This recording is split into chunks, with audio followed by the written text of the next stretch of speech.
Abri, remember yung Pop Diva? Oh. Sabi mo balikan natin sa 5 days? Oh, Yung 20 yan World eh. Bazaar? Wala, may show ako. Ayan, nakumulika tayo sa wifi ng Tipsy Pig. Tuloy ni Marina. Ali kayo ngayon. Ay, mayroon pa daw hinihintay na mga sagot kung tuloy o hindi. Naglalag pa ba? Naglalag pa ba? Naglalag pa bang? Basta ba?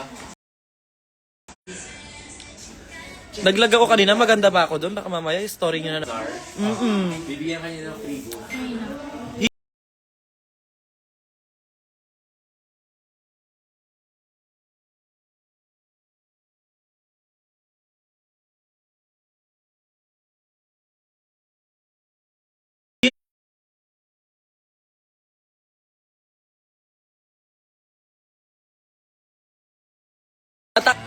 Para ano, Desisyon ka, kinukuha mo ako lang pagod lang ako, no?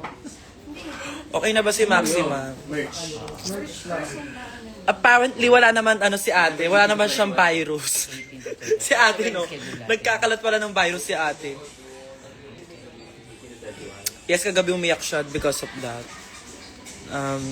Kasi late niya na kagabi niya lang nalaman na ginanon siya. So parang syempre, kahit sino namang tao, ang feeling natin, syempre nababastusan tayo, nabababuyan tayo sa ginawa.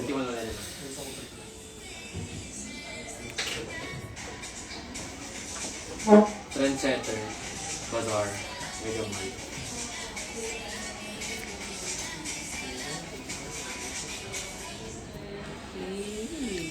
Sa kapunta ma. Andito lang ako, nananahimik ako dito kung saan nyo ako gusto pumunta, naloloka ako sa inyo. IG. Ano yan, parang bazar-bazar. Trendsetter. Dahil po doon, yes, dumagdag po yun siya.